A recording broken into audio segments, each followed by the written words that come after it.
साथियों, स्वागत है आपका self study classes with Sumit Jain YouTube channel में। सभी साथी आ जाएं और एक बार जल्दी से वीडियो को लाइक कर दें। स्टार्ट हो चुका आज का ये सेशन।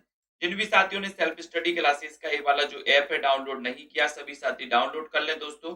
और ये सेशन रोज रात्रि 9 बजे आप सभी साथियों के लिए लाया जाता है, ठीक है। और जिन भी साथियों को एडमिशन लेना है एडमिशन ले सकते हैं। और ये दोस्तों आपकी टीजीटी पीजीटी के लिए 1500 में 12 महीने के लिए कोर्स चलता है आप लोगों के लिए, ठीक है। एमपी टेट वाले भी ले सकते हैं इसमें एडमिशन। 1500 में 12 महीने टीजीटी पीजीटी मास्टर कैडर वाले साथी सेल्फ स्टडी क्लासेस के ये दोस्तों एडमिशन ले सकते हैं। और जिनको भी नोट्स मंगवाना हिंदी साहित्य के, जो कई पुस्तकों के निचोड़ हैं दोस्तों, आप एग्जाम की तैयारी कर रहे हैं, एक पुस्तक मंगवाएंगे उसमें केवल एक पुस्तक रहेगी। बाकी ये जो नोट्स है इसमें कई पुस्तकों का निचोड़ है, क्रमबद्ध टॉपिक भी है, क्रमबद्ध रचनाएं भी है ना। और दोस्तों जगह जगह दोस्तों इसमें ट्रिक भी है, ठीक है। तो जिनको भी मंगवाना है हिंदी साहित्य के नोट्स मंगवा सकते हैं। हिंदी साहित्य के नोट्स ये देख सकते हैं आप। ये नोट्स हैं दोस्तों, ये पद्य साहित्य, ये गद्य साहित्य। ये पद्य साहित्य मतलब आपका हिंदी भाषा से देवनागरी लिपि आदिकाल भक्तिकाल। गद्य में नाटक निबंध आ जाएंगे और ये 3000 एमसीक्यू है ना, जिसमें साहित्य प्लस व्याकरण के एमसीक्यू है। तीनों अगर आपको घर पर मंगवाना है तो 2100 रुपए में आप अपने घर पर मंगवा सकते हैं। ये नंबर दिया है, नंबर पे आपको संपर्क करना है, ऑर्डर कर सकते हैं। और ये आप ऑल इंडिया में कहीं भी रहते हैं आपके घर भिजवाए जाएंगे, ठीक है। तो एडमिशन अगर लेना है तो आप इस वाले कोर्स में एडमिशन लीजिए दोस्तों। ये वाला कोर्स इसमें आप एडमिशन ले सकते हैं, ठीक है। चलिए तो स्टार्ट करते हैं आज के इस सेशन को दोस्तों। और केबीएस पीजीटी वाले जो भी हमारे साथी हैं, आप सभी साथियों के लिए दोस्तों एक टेस्ट सीरीज लॉन्च हो रही है केबीएस पीजीटी वालों के लिए, हिंदी के लिए, है ना। हिंदी का जो आपका सिलेबस है, हिंदी के सिलेबस के आधार पर टॉपिक वाइज दोस्तों आपकी टेस्ट सीरीज एक लॉन्च हो रही है सेल्फ स्टडी क्लासेस ऐप में। टॉपिक वाइज कैसी, मतलब जैसे नमक का दरोगा, नमक के दरोगा से संबंधित क्वेश्चन, है ना। फिर जैसे आत्म परिचय, तो आत्म परिचय से संबंधित क्वेश्चन, जो भी आपके टॉपिक हैं केबीएस पीजीटी में हिंदी के, उन टॉपिक के अनुसार दोस्तों जिनको भी परचेज करना है, ये टेस्ट सीरीज टेस्ट लगाना है, तो आप self study classes app download कर लें। आपका पहला क्वेश्चन है कि आचार्य रामचंद्र शुक्ल ने हिंदी साहित्य का इतिहास के आधुनिक काल के गद्य साहित्य परंपरा का प्रवर्तक के अंतर्गत प्रथम उत्थान की कालावधि क्या निर्धारित की है। प्रथम बताइए, प्रथम उत्थान काल की, जल्दी से बताना। आशीष कुमार यादव जी आप संपर्क कर सकते हैं। अगर हिंदी साहित्य का गद्य और पद्य चाहिए है तो वो आपको 1600 में मिल जाएंगे, ठीक है। वीरेंद्र जी यहां पर आपसे पूछा गया आचार्य रामचंद्र शुक्ल ने जो प्रथम उत्थान युग की अवधि मानी जाती है वो अवधि क्या मानी है, ये आपको बताना है। तो बहुत सारे साथियों ने बिल्कुल सही उत्तर बताया कि सर इन्होंने जो अवधि मानी है वो संवत 1925 से लेकर के 1950 विक्रमी, ये मानी है इन्होंने अवधि। किसने? आचार्य रामचंद्र शुक्ल ने, ठीक है। तब आपका उत्तर ए नंबर बिल्कुल सही आंसर हो जाता है। जिन्होंने ए बताया वो बिल्कुल सही आंसर है, ठीक है।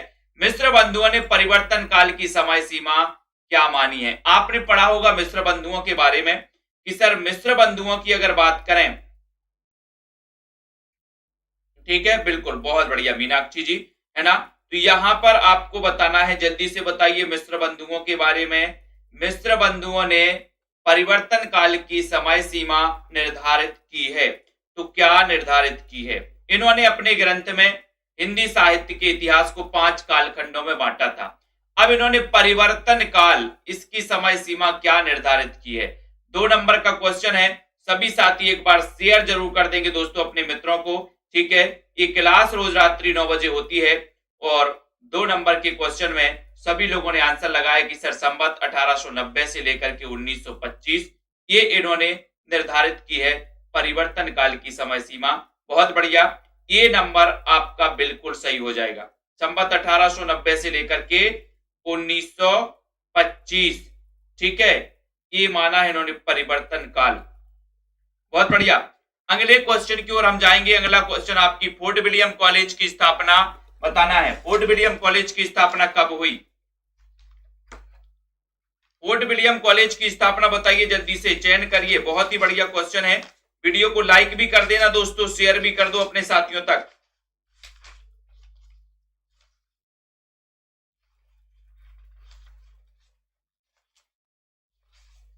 अगला क्वेश्चन आपकी स्क्रीन पर है। हाँ, जल्दी से बताइएगा। फोर्ट विलियम कॉलेज की स्थापना कब हुई? ये 3 नंबर का क्वेश्चन है। 3 नंबर के क्वेश्चन में लगभग सभी लोगों को पता है कि सर फोर्ट विलियम कॉलेज की स्थापना हुई थी कब? 1800 ईस्वी। 1 नंबर आपका बिल्कुल सही है। किसने की थी ये आपको बताना है, जल्दी से बताइएगा। नासिकेतोपाख्यान के लेखक कौन है? नासिकेतोपाख्यान के लेखक कौन है? सदल मिश्र हैं, इंशाअल्लाह कहां है, कौन है? चयन करिए और शेयर भी कर दो जल्दी से। बहुत ही शानदार क्वेश्चन है दोस्तों, वीडियो को लाइक भी करना है ना।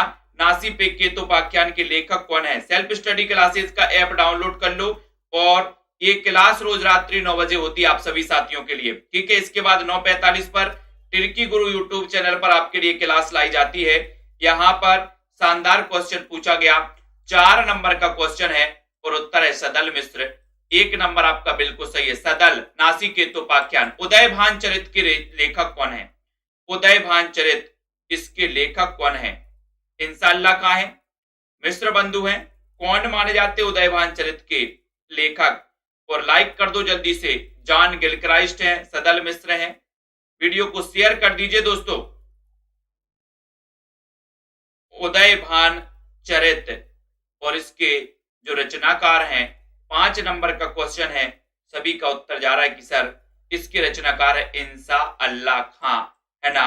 रानी केतकी की कहानी को कहा जाता है उदयभान चरित। रानी केतकी की कहानी को क्या कहा जाता है?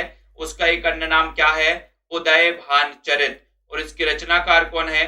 तो आपका उत्तर सही आंसर है कि सर इंशाअल्लाह खां। उदयभान चरित के रचनाकार कौन है? इंशाअल्लाह खां, ठीक है।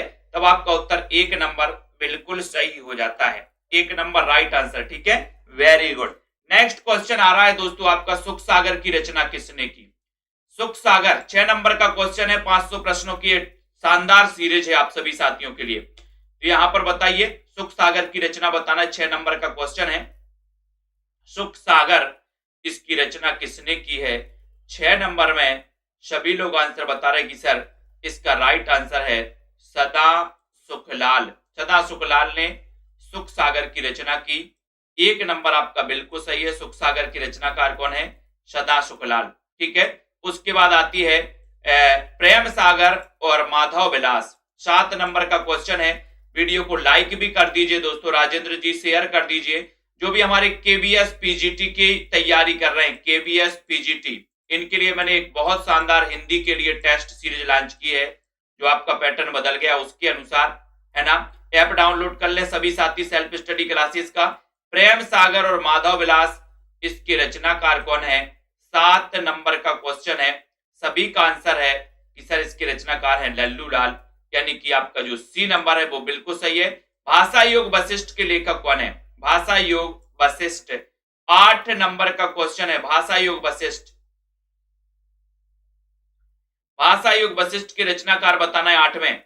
और दोस्तों जल्दी से बताइए, जिन भी साथियों को नोट्स मंगवाना है नोट्स भी मंगवा सकते हैं पुष्पराज जी, ठीक है।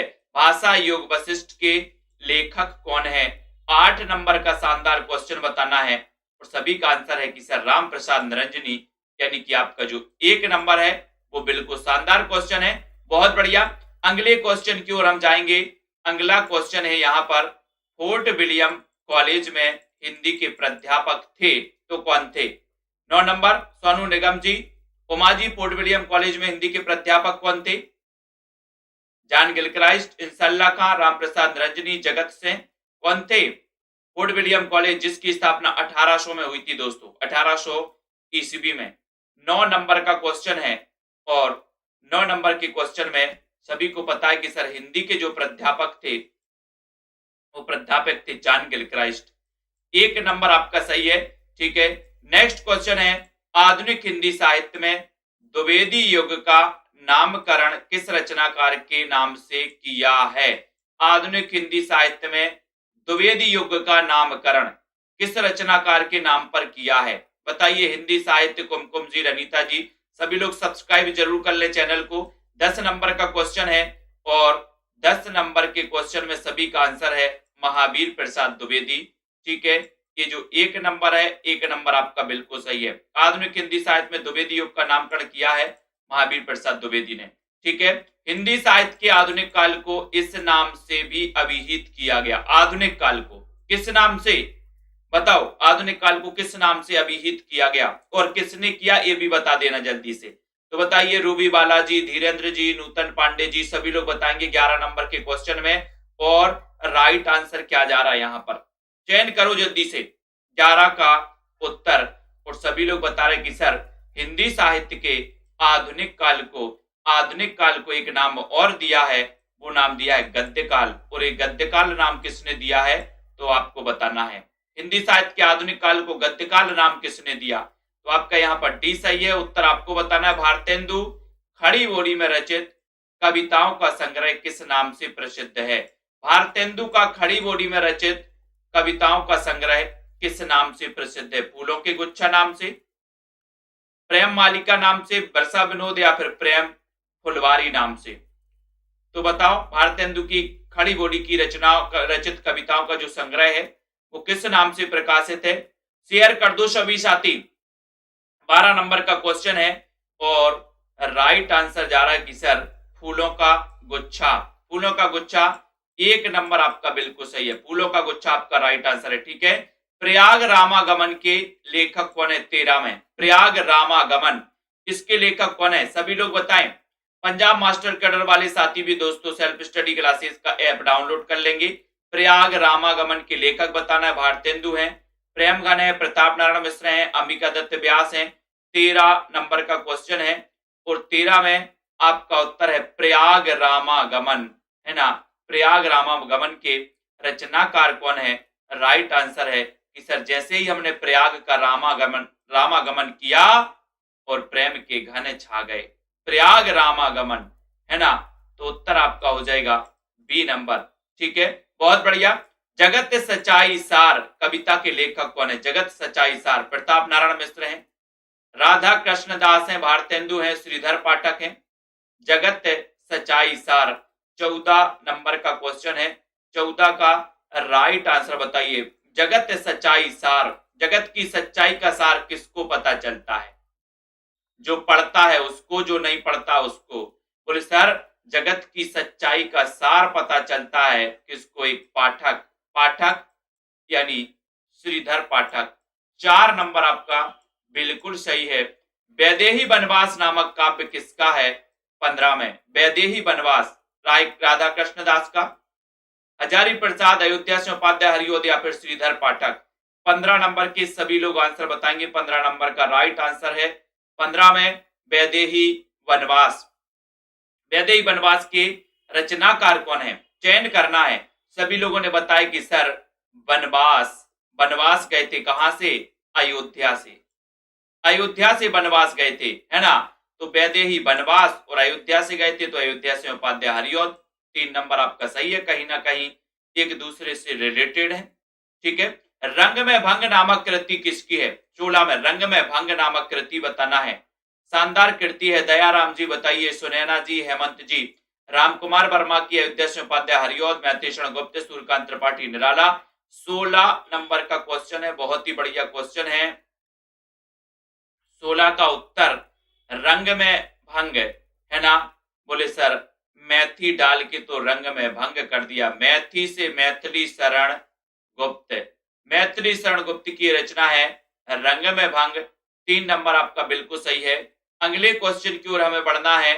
शानदार क्वेश्चन आ रहा है, इतिवृत्तात्मकता किस किस युग की विशेषता, किस काव्य की प्रमुख विशेषता है। इतिवृत्तात्मकता, इतिवृत्तात्मकता बताना है, चयन करना है।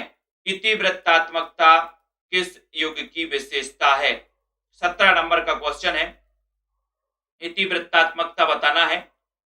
बताइए, चयन करिए। प्रतिभा जी, शैली जी, सोनू कुमार जी। तो सभी का उत्तर है कि सर इतिवृत्तात्मकता यानी कि वस्तु वर्णन, है ना। और ये मानी जाती है द्विवेदी युग की विशेषता। ठीक है, 4 नंबर, बहुत ही बढ़िया। किसान के रचनाकार कौन है। किसान किसकी रचना है, किसान। बोले सर किसान की बात कर रहे हो, है ना। तो जय जवान और जय किसान। किसान तो मैथी बोता है, किसान मैथी बोता है कि नहीं, बोता है मैथी, है ना। तो ये किसान, इसके रचनाकार मैथी से मैथिली शरण गुप्त, यानी कि 3 नंबर आपका बिल्कुल सही हो जाएगा। ठीक है। द्विवेदी युग के पूर्णतः प्रतिनिधि कवि कौन है? द्विवेदी युग के प्रतिनिधि कवि कौन है? पूर्णतः प्रतिनिधि बताना है। देखते हैं राइट आंसर क्या है 19 नंबर के क्वेश्चन में। द्विवेदी युग के पूर्णतः प्रतिनिधि कवि बताना है 19 नंबर में। शांति जी, कुलदीप जी, सभी लोग बताएंगे दोस्तों। लाइक कर देना। जिन भी साथियों को दोस्तों नोट्स मंगवाना है वो नोट्स भी मंगवा सकते हैं। जो भी साथी केबीएस पीजीटी वाले साथी हैं, पीजीटी और टीजीटी वाले, वो सेल्फ स्टडी क्लासेस का ऐप डाउनलोड कर लेंगे। केबीएस पीजीटी टीजीटी वाले। द्विवेदी युग के पूर्णतः प्रतिनिधि कवि कौन है? 19 नंबर का क्वेश्चन है। सभी का उत्तर है मैथिली शरण गुप्त। ये पूर्णतः प्रतिनिधि कवि माने जाते हैं दोस्तों द्विवेदी युग के। ठीक है। उसके बाद अपराजिता, अपराजिता के लेखक कौन है? अपराजिता बताना है।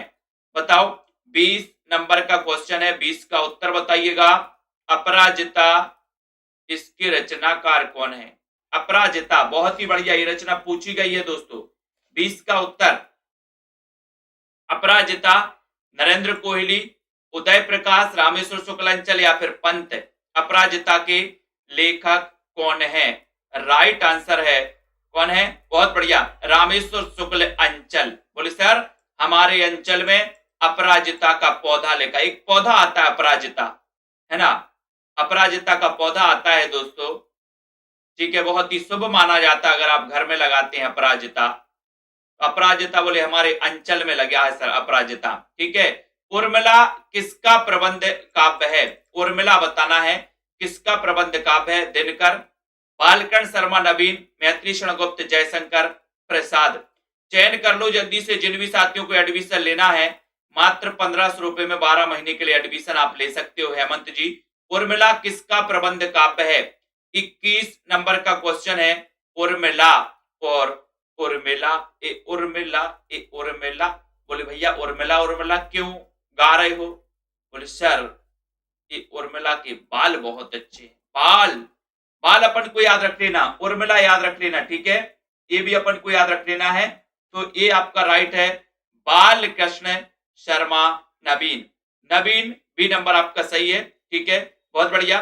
नेक्स्ट है, भक्ति काल में गृहस्थ जीवन का जैसा सुंदर चित्रण तुलसीदास के काव्य में मिलता है, वैसा आधुनिक काल के किस कवि में मिलता है? 22 नंबर का क्वेश्चन है। तुलसीदास में मिलता है, वैसे आधुनिक काल के किस कवि में मिलता है? तो 22 का उत्तर है। सुंदर क्वेश्चन पूछा गया आपसे। केएम जी बताइए, प्रतिभा जी चयन करिए, मिथिलेश जी, हरिश्चंद्र वर्मा जी, सुनील कुमार जी। तो यहां पर तुलसीदास के काव्य में मिलता है, वैसा आधुनिक काल में मिलता है मैथिली शरण गुप्त, है ना। आधुनिक काल में वैसा किस कवि में मिलता है? मैथिली शरण गुप्त में। ठीक है। ये नंबर आपका बिल्कुल सही है। भारत भारती में किस भावना की रूपरेखा प्रस्तुत की गई है? भारत भारती रचना काल है 1912। मां भारती को बारंबार प्रणाम, है ना। तो अपन को याद रख लेना, भारत भारती, भारत भारती। ठीक है।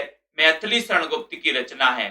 ठीक है। भारत भारती 1912 की रचना है। इसी रचना की प्रसिद्धि के कारण महात्मा गांधी ने दोस्तों इन्हें राष्ट्र कवि की उपाधि दी थी। और आपको पता है कि ये जो रचना है 23 नंबर में, सभी का उत्तर है, राष्ट्रीय भावना की रूपरेखा प्रस्तुत की गई। इसमें रत्नाकर कृत गंगा अवतरण, गंगा अवतरण किस छंद में लिखा गया? बहुत अच्छा क्वेश्चन है। 24 में गंगा अवतरण किस छंद में लिखा गया? अर्जुन जी बताइए, राकेश गोस्वामी जी। और 24 नंबर का क्वेश्चन है, रोला में, चौपाई में, बरबे या फिर सोरठा में। रत्नाकर कृत गंगा अवतरण किस छंद में लिखा गया है? 24 नंबर का क्वेश्चन है। 24 नंबर के क्वेश्चन में कौन कौन सही उत्तर बताएंगे? गंगा अवतरण, बहुत ही शानदार। रोला, रोला अपन को ये याद रख लेना है। बोले सर गंगा का अवतरण हुआ तो थोड़ा रोला, रोला थोड़ी रोला, है ना, रोला याद कर लेना है। जयशंकर प्रसाद की कामायनी की भाषा क्या है?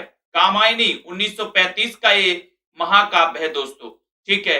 अब इसकी भाषा बताना है। कामायनी सभी ने पढ़े हैं, 15 सर्ग इसमें है। ठीक है। प्रथम सर्ग इसका चिंता है, अंतिम सर्ग माना जाता है आनंद है। ठीक है, रचना काल है 1935, प्रतीकात्मक महाकाव्य। याद रख लेंगे 25 नंबर के क्वेश्चन में सभी लोगों का आंसर है कि सर 25 का उत्तर पूछा है तो उत्तर लगाओ कि इसकी जो भाषा है वो खड़ी बोली है, कामायनी खड़ी है। बोले कहां खड़ी है? कामायनी कामना मांगने के लिए खड़ी है। अरविंद दर्शन से प्रभावित कवि कौन है? 26 नंबर के क्वेश्चन में अरविंद दर्शन से प्रभावित बताना है। शेयर कर दो हमारे सभी साथी। अरविंद दर्शन से प्रभावित कवि कौन है? पंत हैं, प्रसाद अज्ञे या फिर निराला हैं? अरविंद दर्शन से आपको बताना है। बताइए जाहिद अली जी, शानदार क्वेश्चन है और आपका उत्तर है कि सर अरविंद दर्शन से जो प्रभावित कवि है वो कवि है कौन? पंत। पंत लगा देना, ये नंबर आपका बिल्कुल सही है। Very good. सुमित्रानंदन पंत 1900 में इनका जन्म हुआ था।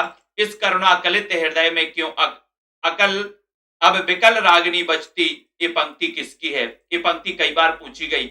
इस करुणा कलित हृदय में क्यों विकल रागिनी बजती, 27 नंबर का क्वेश्चन है। देखते हैं कौन कौन सही नंबर लगाते हैं 27 में। राइट आंसर है इस करुणा कलित हृदय में क्यों विकल रागिनी बजती। राइट आंसर बताइए कुलदीप, आर्यन जी, नीलम सिंह जी, सभी लोग सब्सक्राइब कर लेना दोस्तों। रोज रात्रि 9 बजे क्लास होती है आप सभी साथियों के लिए। ये पंक्ति है किसकी? इस करुणा कलित हृदय में, अब है ना। राइट आंसर प्रसाद, बी नंबर आपका बिल्कुल सही है। B number. कानन कुसुम और झरना, कानन कुसुम और झरना, झरना किसकी काव्य कृति है? कानन कुसुम, कान में कुसुम और झरना, है ना। झरना बताइए 28 नंबर के क्वेश्चन में चयन करिए और सभी लोगों का उत्तर है कि सर एक कान में कुसुम और झरना, ये कृति मानी जाती है प्रसाद। चलिए झरना का रचना काल भी बता दो। झरना का रचना काल क्या है? सभी लोग बताएंगे मिलजुल के। प्रसाद की रचनाएं हैं कानन कुसुम, कान में कुसुम और झरना। ठीक है, नेक्स्ट क्वेश्चन आपकी स्क्रीन पर आ रहा है दोस्तों। वीडियो को सभी साथी शेयर करो। चित्रात्मक भाषा एवं लाक्षणिक पदावली किस युग की विशेषता मानी जाती है? 29 में चित्रात्मक भाषा एवं लाक्षणिक पदावली, जल्दी से बताइए, चयन करो। बहुत ही अच्छा क्वेश्चन है, चयन करिए। चित्रात्मक भाषा एवं लाक्षणिक पदावली किस युग की कविता की विशेषता है? द्विवेदी युग की है, छायावाद की है, भारतेंदु युग की या फिर रीति काल की है? और बहुत ही अच्छा शानदार क्वेश्चन है। द्विवेदी युग, छायावाद, भारतेंदु, रीति काल या फिर 29 नंबर के क्वेश्चन में सभी साथी राइट आंसर बता रहे कि सर चित्रात्मक भाषा, लाक्षणिक। अब आप देखो, अब जैसे अपनी छाया बनती है, छाया तो छाया एक चित्र ही होता ना, छाया है ना। छाया तो छायावाद, जैसे आप चलते हो धूप में आपकी छाया बनती है, तो छाया एक चित्र होता ना, आपका चित्र है ना। तो यहाँ पर चित्र से चित्रात्मक, छाया से छाया एक चित्र, बी नंबर। इस प्रकार से याद रखोगे। चिदंबरा किसकी काव्य कृति है और इसे ज्ञानपीठ पुरस्कार कब मिला है? ये भी आपको बताना है। चयन करो। पिछली बार क्वेश्चन आया था कि निम्न में से बताइए किस रचना को ज्ञानपीठ पुरस्कार मिला है, ऐसा पूछा गया था। उत्तर लगाना था चिदंबरा, कई लोगों ने कछु और लगा दिया, है ना। Right answer Chidambara. सबसे पहले हिंदी में इसे ज्ञानपीठ पुरस्कार मिला दोस्तों, कब? 1968 में, है ना। रचना किसकी है? ये रचना है पंत की। पंत की रचना को याद रख लेना। ये नंबर आपका बिल्कुल शानदार है। रविंद्र कविता कानन, रविंद्र कविता कानन 31 नंबर के क्वेश्चन में, तो ये 31 नंबर का क्वेश्चन है। बोले सर रविंद्र की कविता कानन में निराली निराली गूंजती है। रविंद्र की कविता कानन में कैसी गूंजती है? बड़ी निराली निराली गूंजती है। तो रविंद्र कविता कानन, इसके रचयिता कौन है? रविंद्र की कविता कानन में निराली निराली गूंजती है। राइट आंसर क्या हो जाएगा? निराला। निराला याद कर लेना दोस्तों, ठीक है। गिरजे का घंटा, ये किसकी काव्य कृति है? गिरजे का घंटा, है ना। प्रथम कृति मानी जाती है इनकी गिरजे का घंटा, किसकी मानी जाती है? 32 नंबर का क्वेश्चन है। 32 का राइट आंसर सभी लोग बताएंगे, गिरजे का घंटा, सभी लोग बताएंगे और सभी का उत्तर है कि सर गिरजे का घंटा। राइट आंसर है क्या? महादेवी या पंत? पंत आपका सही है। गिरजे का घंटा, ये नंबर आपका बिल्कुल सही है।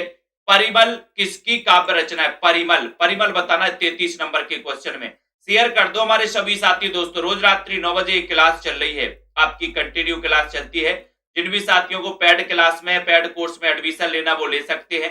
जो भी हमारे टीजीटी पीजीटी वाले साथी हैं वो भी सेल्फ स्टडी क्लासेस का ऐप डाउनलोड कर लें, केवीएस टीजीटी पीजीटी वाले, ठीक है। परिमल किसकी काव्य रचना है? 33 नंबर का क्वेश्चन है। परिमल में आपको बताना है और सभी का उत्तर है कि सर जो परिमल होता है ना, परिमल, ये बड़ा कैसा होता है? परिमल बड़ा निराला होता है। निराला होता है तो निराला की रचना है। 4 नंबर आपका सही है, परमल। परमल देखे आपने, परमल की सब्जी खाई होगी, बोले सर बड़े निराले होते हैं परमल भी, है ना। लोकायतन के रचनाकार कौन है? लोकायतन, आपको पता है महात्मा गांधी के जीवन पर आधारित ग्रंथ माना जाता है लोकायतन। और लोकायतन के रचनाकार कौन माने जाते हैं? क्वेश्चन आता है दोस्तों, आपने पढ़ा होगा 1964 का ये महाकाव्य है। कौन सा? लोकायतन। गांधी जी के जीवन पर आधारित ये महाकाव्य है लोकायतन। अब इसके रचनाकार कौन माने जाते हैं? 34 नंबर के क्वेश्चन में सभी को बताना है। राइट आंसर क्या हो रहा भैया? यहाँ पर लोकायतन। सभी का उत्तर आ गया कि सर ये लोकायतन पंत जी की रचना है। पंत जी का महाकाव्य है, 1964 इसका रचना काल है। महात्मा गांधी के जीवन पर आधारित ये महाकाव्य है। याद रख लेना, महादेवी वर्मा का प्रथम काव्य संकलन है तो कौन सा है? 35। 1907 में जन्म हुआ महादेवी वर्मा का दोस्तों, ठीक है। और आपको पता है इनकी रचनाओं में अपन पढ़ते हैं निहार, है ना, रश्मि, नीरजा, सांदगीत, दीपशिखा, सप्तपर्णा और यामा, है ना। ये रचनाएं अपन एक सांस में पढ़ लेते हैं। महादेवी जी को दोस्तों ज्ञानपीठ पुरस्कार भी मिला। कब मिला है इनके लिए? 1982 में, ठीक है। और इनका जो प्रथम काव्य संकलन है वो कौन सा है? ये आपसे पूछा गया 35 नंबर में। राइट आंसर है निहार, है ना। निहार की भूमिका बताना है किसने लिखी थी? 1 नंबर आपका बिल्कुल सही है। कला और बूढ़ा चांद इसके लेखक कौन है? इसके लिए कला और बूढ़ा चांद के लिए साहित्य अकादमी पुरस्कार मिला है दोस्तों। कला और बूढ़ा चांद के लिए मिला है साहित्य अकादमी पुरस्कार 1960 में। 1960 में मिला। और इसके लेखक कौन है ये बताना है, कला और बूढ़ा चांद। चयन करो जल्दी से, बहुत ही अच्छा क्वेश्चन है। और राइट आंसर 36 नंबर का क्वेश्चन है। 36 का राइट आंसर। सभी का उत्तर जा रहा है कि सर ये कला और बूढ़ा चांद पंत जी की रचना है ना। 1960 में इस रचना के लिए साहित्य अकादमी पुरस्कार मिल गया। बहुत बढ़िया। गीतिका के रचनाकार कौन है? गीतिका। गीतिका आपसे पूछा गया दोस्तों। सेल्फ स्टडी क्लासेस का ऐप आप डाउनलोड कर लें, है ना। जो भी साथी केवीएस टीजीटी पीजीटी की तैयारी कर रहे हैं वो भी सेल्फ स्टडी क्लासेस का ऐप डाउनलोड कर लें, है ना। निरंतर इसी प्रकार से आप लोगों को बने रहना है। और टिर्की गुरु यूट्यूब चैनल, टिर्की गुरु सुमित जैन यूट्यूब चैनल को भी आप लोग दोस्तों क्या कर लें? सब्सक्राइब कर लें। गीतिका की रचनाकार कौन है? 37 नंबर का क्वेश्चन है। सभी लोगों का उत्तर आया कि सर गीतिका। गीतिका निराला, निराला अपन को याद रख लेना, गीतिका, ठीक है। गीतिका याद करो, गीतिका बड़ी निराली है, बोले निराली, निराली है ना। निराला की कविता राम की शक्ति पूजा पर किस रचना का सर्वाधिक प्रभाव है? बहुत अच्छा क्वेश्चन है। बहुत ही अच्छी रचना मानी जाती है इनकी राम की शक्ति पूजा। किस रचना का सर्वाधिक प्रभाव? वाल्मीकि रामायण, कृत्तिवास रामायण, महाभारत, ये पुराण, इसमें आपको चयन करना। बताओ, निराला की कविता राम की शक्ति पूजा पर किस रचना का सर्वाधिक प्रभाव है? शिल्पा जी चयन करो। हिंदी जी 38 नंबर के क्वेश्चन में, 38 नंबर में सभी लोग बता रहे कि सर राम की शक्ति पूजा पर सबसे ज्यादा प्रभाव कृत्तिवास रामायण। कृत्तिवासी रामायण, बी नंबर आपका बिल्कुल सही है। बी राइट आंसर हो जाएगा, बी नंबर, ठीक है। जूही की कली कविता को किस संपादक ने अपने पत्र में बिना प्रकाशित किए वापस कर दिया था? 39 नंबर के क्वेश्चन में। सेल्फ स्टडी क्लासेस का ऐप जरूर डाउनलोड कर लें। जिन भी साथियों को नोट्स मंगवाना है दोस्तों, हिंदी साहित्य के इतिहास के ट्रिकी नोट्स मंगवाना है, 3000 एमसीक्यू वाले नोट्स मंगवाना है तो आप अपने घर पर मंगवा सकते हो, ठीक है। जूही की कली कविता को किस संपादक ने अपने पत्र में बिना प्रकाशित कर किए ही वापस कर दिया? तो वो कौन थे? महावीर प्रसाद द्विवेदी। आपको पता है ये 1903 में सरस्वती के संपादक बने और 1920 तक बने रहे दोस्तों, ठीक है। और इन्होंने इस जूही की कली को बिना प्रकाशित किए वापस कर दिया, महावीर प्रसाद द्विवेदी ने। कामायनी के बारे में पूछा गया कि छायावाद का उपनिषद किसने कहा कामायनी को? 40 नंबर का क्वेश्चन है। कामायनी को छायावाद का उपनिषद। और उपनिषद की जब बात होती है दोस्तों, उपनिषद, तो उपनिषद पढ़ने से क्या होता है? बोले सर उपनिषद पढ़ने से बड़ी शांति मिलती है। उपनिषद पढ़ने से शांति मिलती है, शांति। तो उत्तर क्या हो जाएगा? कामायनी को छायावाद का उपनिषद किसने कहा? राइट आंसर हो जाएगा उपनिषद पढ़ने से शांति मिलती है, उत्तर हो जाएगा शांति प्रिय द्विवेदी। एक नंबर आपका बिल्कुल सही है। अगले क्वेश्चन की ओर हम बढ़ेंगे। अगला क्वेश्चन आपकी स्क्रीन पर आ रहा है, चोखे चोपदे। चोखे चोपदे ये किसका ग्रंथ है? चोखे चोपदे बताना है। 500 प्रश्नों की टॉप 500 प्रश्नों की सीरीज है, निरंतर आपको पढ़ना है, अध्ययन करना है ना। सेल्फ स्टडी क्लासेस का ऐप डाउनलोड करना है। चोखे चोपदे ये ग्रंथ किसका है? अयोध्या सिंह उपाध्याय हरिऔध, हजारी प्रसाद द्विवेदी, दिनकर या फिर महादेवी वर्मा। 41 नंबर के शानदार क्वेश्चन में देखते हैं कौन कौन सही उत्तर लगा पाता है। 41 में चोखे चौपदे है ना, राइट आंसर है अयोध्या सिंह उपाध्याय हरिऔध है ना। तो अयोध्या में बोले सर चोखे चोखे लोग रहते, चोखे है ना। कैसे अयोध्या में बोले चोखे लोग रहते, चोखे है ना। चोखे चौपदे अयोध्या, याद रख लेना, ठीक है। नारी तुम केवल श्रद्धा हो विश्वास रजत नग पग तल में है ना। तो यहाँ पर एक पंक्ति किसकी है? 42 नंबर में बताइए। गीता जी, मेहता जी सभी लोग बताएंगे। रेखा जी, अंशु जी, नारी तुम केवल श्रद्धा हो विश्वास रजत नग पग तल में पीयूष स्रोत सी बहा करो है ना जीवन के सुंदर समतल में। तो यहाँ पर 42 नंबर का क्वेश्चन है, 42 का उत्तर बताना है। राइट आंसर क्या जा रहा है भैया?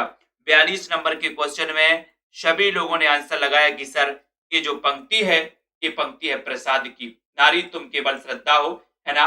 2 नंबर आपका बोले नारी तुम केवल श्रद्धा हो, बोले श्रद्धा क्यों हो? बोले जयशंकर का प्रसाद खा लो। नारी तुम केवल श्रद्धा हो, बोले प्रसाद खा लो एक बार, तुम तो केवल श्रद्धा हो, तुम तो एक बार प्रसाद खा लो है ना। केवल श्रद्धा हो भैया, बोले प्रसाद खा लो, ठीक है। अरुण यह मधुमय देश हमारा गीत प्रसाद की किस कृति से लिया गया है? बताओ 43 नंबर के क्वेश्चन में है ना। अब जाना नारी, बोले नारी तुम तो केवल श्रद्धा हो, प्रसाद खा लो प्रसाद है ना। 43 का उत्तर, 43 का उत्तर आपका उत्तर क्या हो जाएगा? राइट आंसर अरुण यह मधुमय देश हमारा। अरुण, अरुण अपन को याद रख लेना, अरुण की बात है, मधुमय देश की बात है, तो आपका उत्तर है चंद्रगुप्त नाटक। चंद्रगुप्त नाटक से अरुण यह मधुमय देश हमारा, ठीक है। 1 नंबर लोकायतन पंचकृत है, तो लोकायतन क्या है? लोकायतन क्या है? सभी लोगों को पता है लोकायतन चंपू काव्य है क्या? महाकाव्य, खंड काव्य क्या है? 44 नंबर में लोकायतन। और लोकायतन की जब भी बात होती है तो बोले सर ये लोकायतन ये महाकाव्य है। ये क्या है? महाकाव्य। 1964 रचना काल है, ठीक है। बी नंबर आपका सही है, पंचवटी प्रसंग। ये इस काव्य की रचयिता कौन है? 45 नंबर का क्वेश्चन है दोस्तों, सब्सक्राइब जरूर कर लेना। और दोस्तों जिन भी साथियों को एडमिशन लेना है मात्र 1500 रुपए में 12 महीने, 1500 रुपए में 12 महीने, हिंदी साहित्य है ना, व्याकरण, टेस्ट, लाइव क्लास है, रिकॉर्डेड क्लास है, सारी चीजें यहाँ पर आपको मिलने वाली हैं। पंचवटी प्रसंग काव्य की रचयिता कौन है?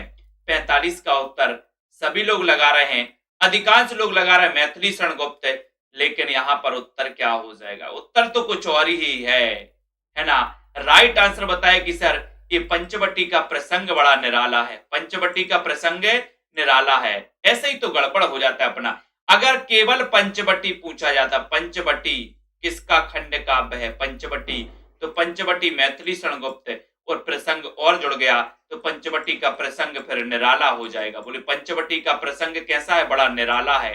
निराला 4 नंबर, बांधो ना नाव इस ठाव बंधु पंक्ति की रचयिता कौन है? बांधो ना नाव इस ठाव बंधु ये पंक्ति बताइए, बांधो ना नाव इस ठाव। 46 नंबर के क्वेश्चन में सभी लोग बताएंगे 46 का राइट आंसर क्या जा रहा है? 46 में उत्तर है बांधो ना नाव इस ठाव। ये पंक्ति के रचयिता कौन है? बांधो ना नाव इस ठाव ये पंक्ति किसकी है? ये पंक्ति बताइए, राइट आंसर बताना है, चयन करना है। बहुत ही अच्छा क्वेश्चन पूछा गया है और सेल्फ स्टडी क्लासेस का ऐप जरूर डाउनलोड कर लेना दोस्तों। बांधो ना नाव इस ठाव ये पंक्ति को सभी लोगों ने उत्तर बताया कि सर ये निराला की पंक्ति है, बांधो ना नाव इस ठाव, ठीक है। बी नंबर आपका बिल्कुल सही है। अगले क्वेश्चन की ओर जाएंगे। छायावाद में वक्रता का वैभव मिलता है, प्रसाद के काव्य में किसका उत्कर्ष मिलता है?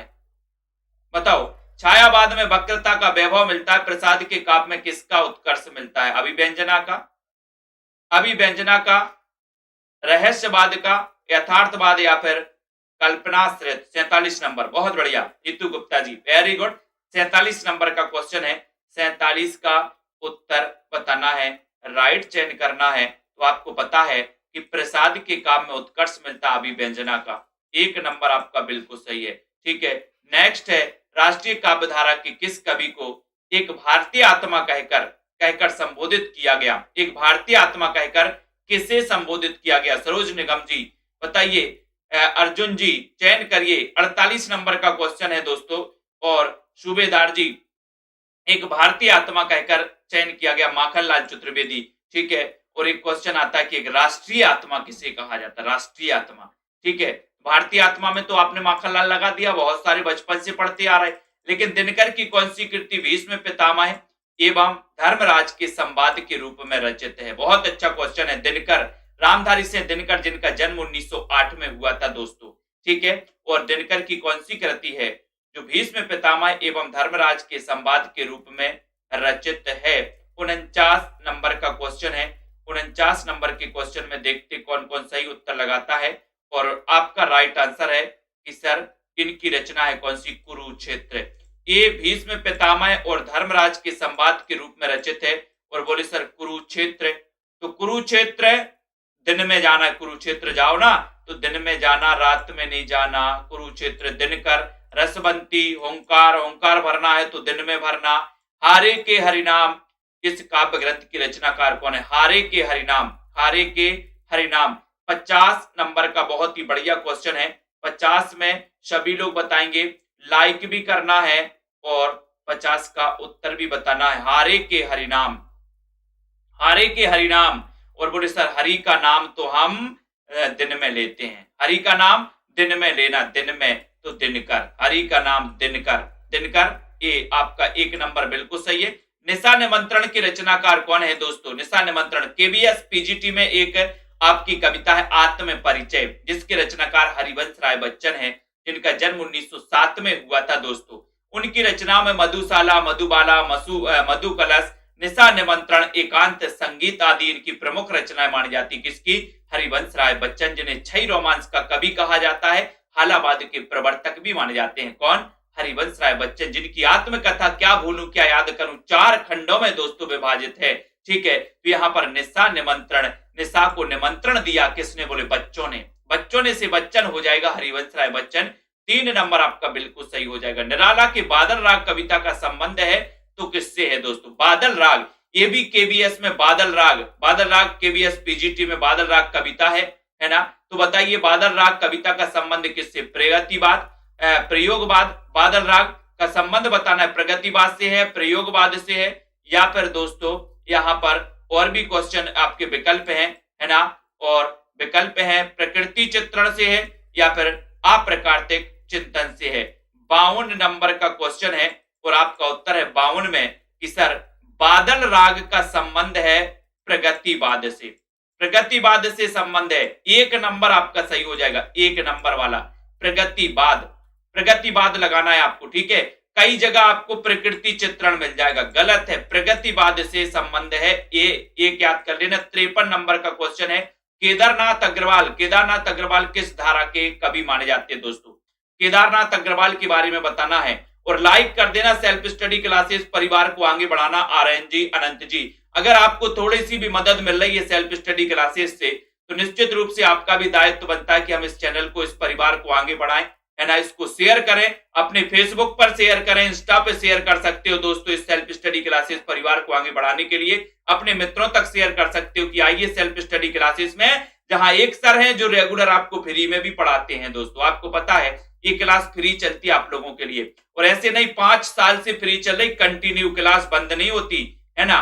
तो यहाँ पर केदारनाथ अग्रवाल किस धारा के कवि हैं ऐसा पूछा गया। 53 नंबर का क्वेश्चन है, आपका उत्तर है दोस्तों प्रगतिवाद, केदारनाथ अग्रवाल, प्रगतिवाद राइट आंसर है। नागार्जुन भाव, अभाव एवं प्रादुर्भाव के कवि हैं, ये कथन किसका है? 54 नंबर का क्वेश्चन है ना? नागार्जुन भाव, अभाव एवं प्रादुर्भाव के कवि हैं, ये कथन किसका है? सभी लोग बताना दोस्तों, जल्दी से बताएं, चयन करें। सेल्फ स्टडी क्लासेस का ऐप डाउनलोड कर लें। नागार्जुन भाव, अभाव एवं प्रादुर्भाव, इस कवि के कवि हैं, ये कथन किसका है? बहुत अच्छा कथन है, 54 नंबर का क्वेश्चन है दोस्तों, और सभी लोगों ने आंसर लगाया है कि सर मैं नागार्जुन भाव, अभाव एवं प्रादुर्भाव के कवि हैं, है ना। ये कथन है मैनेजर पांडे का। 1 नंबर आपका बिल्कुल सही हो जाएगा, 1 नंबर राइट आंसर है। ठीक है दोस्तों, इसी प्रकार से आपको अध्ययन करना है, और ये नोट्स जिनको भी मंगवाना है, ये नोट्स आप मंगवा सकते हैं अपने घर पर। ठीक है, ये दोस्तों टीजीटी पीजीटी के लिए भी महत्वपूर्ण है ना। एमपी टेट या master cadre RPSC second grade first grade के लिए भी महत्वपूर्ण है। आप मंगवा सकते हैं एच टेट एचपी टेट आदि एलटी ग्रेड के लिए भी महत्वपूर्ण हिंदी साहित्य का इतिहास, पद्य साहित्य, गद्य साहित्य 3000 एमसीक्यू वाले आप अपने घर पर मंगवा सकते हैं, अध्ययन कर सकते हैं निरंतर इसी प्रकार से। ठीक है, और दोस्तों ये आपको सेल्फ स्टडी क्लासेस का ऐप जरूर डाउनलोड कर लेना है। Self study classes app download करना है।